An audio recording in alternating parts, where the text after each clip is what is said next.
పెళ్ళైనా పండగైనా వేడుక ఏదైనా పట్టు చీరల ప్రత్యేక వేదిక వారాహి సిల్క్స్.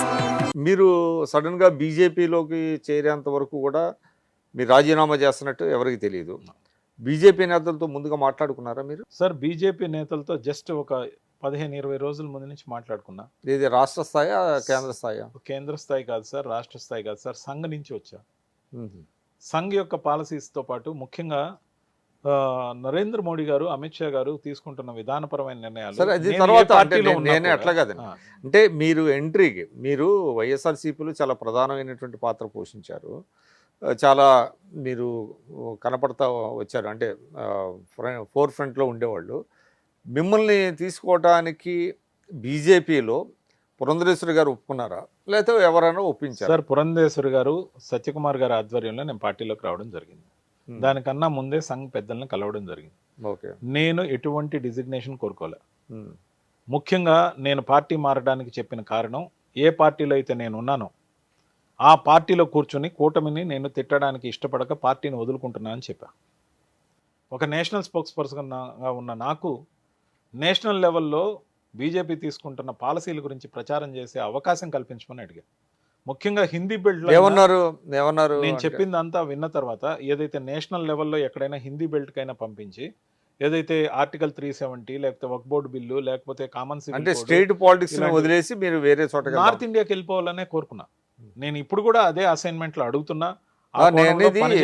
పురంధరేశ్వరి గారు ఇదే వర్షన్ చెప్పాను సార్. పురంధేశ్వరి గారితోనే అపాయింట్మెంట్ కన్నా ముందు ఇవి సంఘ్ పెద్దలతో చెప్పడం జరిగింది, తర్వాత పురంధేశ్వరి గారికి చెప్పడం జరిగింది, సత్యకుమార్ గారికి చెప్పడం జరిగింది. వాళ్ళందరూ కూడా ఒకటే అన్నారు, BJP is a different party, policy oriented party. ఇక్కడ కుటుంబ రాజకీయాలు ఉండవు, ఇక్కడ country first, party next, self last అనేది మన యొక్క సిద్ధాంతం. ఈ సిద్ధాంతాన్ని బాగా తీసుకోవడంతో పాటు వచ్చిన తర్వాత నేను ఆ స్థాయిలో ఉండాలని వచ్చా, ఈ స్థాయిలో ఉండాలని వచ్చా అని సఫకేషన్ ఫీల్ అయ్యే పని అయితే రావద్దు. దాంతోపాటు మీరు చెప్పిన కారణం ఏదైతే ఉందో, అక్కడ కూర్చుని కూటమి నేతల్ని తిట్టడానికి ఇష్టం లేక, ఆ స్క్రిప్ట్లు చదవడం ఇష్టం లేక పార్టీ నుంచి బయటకు వస్తానన్నమాట. బాగుంది అంటే హై ఎక్స్పెక్టేషన్స్ వద్దన్నారు. ఏ ఎక్స్పెక్టేషన్స్ లేకుండా వస్తున్నానని చెప్పిన తర్వాత వాళ్ళు పెద్ద మనసుతో నన్ను తీసుకోవడం కన్ఫర్మ్ చేసి. ఇప్పుడు ఓన్లీ మీరు సభ్యులేనా? నేను బీజేపీ ఒక్క సభ్యుడిని మాత్రమే, కార్యకర్తను మాత్రమే. నాకు ఇంకా విధి విధానాలు తెలుసుకుంటూ ఇస్తున్న పనులు చేస్తున్నా. కేంద్ర బడ్జెట్ గురించి చిత్తూరుకి ఒక డయా స్పీకర్గా నన్ను మొన్న 22వ తేదీ మీరు కొన్ని ఛానల్స్ కూడా ఇటీవల వెళ్తున్నట్టు కనబడుతుంది నాకు. సార్, నన్ను యాక్చువల్గా అయితే మీడియాలో పెట్టమని చెప్పి మేడం గారు చెప్పారు. పాతూరు నాగభూషణం మీడియా ఇన్ఛార్జ్గా ఉన్నారు. నిన్నటి రోజున ఫస్ట్ డిబేట్ నేను సివిఆర్కి చేయడం జరిగింది. సివిఆర్కి తప్ప నేను ఏ ఒక్క ఛానల్కి ఇంకా నేను డిబేట్లకు అఫిషియల్గా పోలేదు.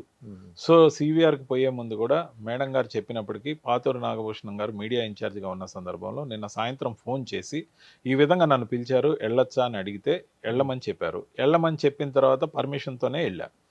సో పద్ధతిగా రూల్స్ అండ్ రెగ్యులేషన్స్ 100% పాటిస్తూ వాళ్ళు ఇచ్చిన అసైన్మెంట్ మేరకే నాకు ఇచ్చిన అవకాశాన్ని ఉపయోగించుకోవాలనుకుంటున్నాను. కానీ ఈరోజు ఆల్రెడీ నా ఫేస్ పాపులర్, నేను అందరికీ మీడియాకి ఫెమిలియర్. సో అంత మాత్రం చేత అర్జెంటుగా అక్కడ వదిలేసాం, అన్ని ఛానల్లో కూర్చునేసి అక్కడి నుంచి వచ్చేయంగానే వెంటనే జగన్మోహన్ రెడ్డి గారిని విమర్శించేదానికి నేను వ్యతిరేకం.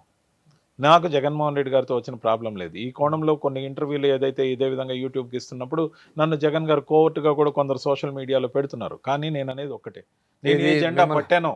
మిమ్మల్ని కోవర్ట్గా వేరే పార్టీ బీజేపీలోకి పంపించారని ఆ విధంగా నన్ను కొంతమంది ఏదైతే పెట్టారో, ఒక థంబ్నెయిల్ కూడా పెట్టడం ఆశ్చర్యపోయి, ఇంకోసారి ఆ విలేకరికి బహుశా ఇంటర్వ్యూ ఇచ్చే అవకాశం ఉండకపోవచ్చు. కానీ అలా పెట్టడం నాకు బాధ కలిగించింది. కానీ నేను అనేది ఏంటంటే, నేను మంచి కోరి ఏం చెప్పా, శాసనసభలో ఆయన అలాగే కూర్చొని అవమానమైన ప్రజల కోసం రిప్రజెంట్ చేయాలని చెప్పా. రిప్రజెంట్ చేస్తే ఒకవేళ సింపతి యాంగిల్ వర్కౌట్ అయితే అతనికే మేలు, పడ్డవాడు చెడ్డవాడు కాదు కదా. సుమన్ టీవీలో మీ పర్సనల్ అండ్ బిజినెస్ ప్రమోషన్స్ కోసం కింది నెంబర్కి కాంటాక్ట్ చేయండి.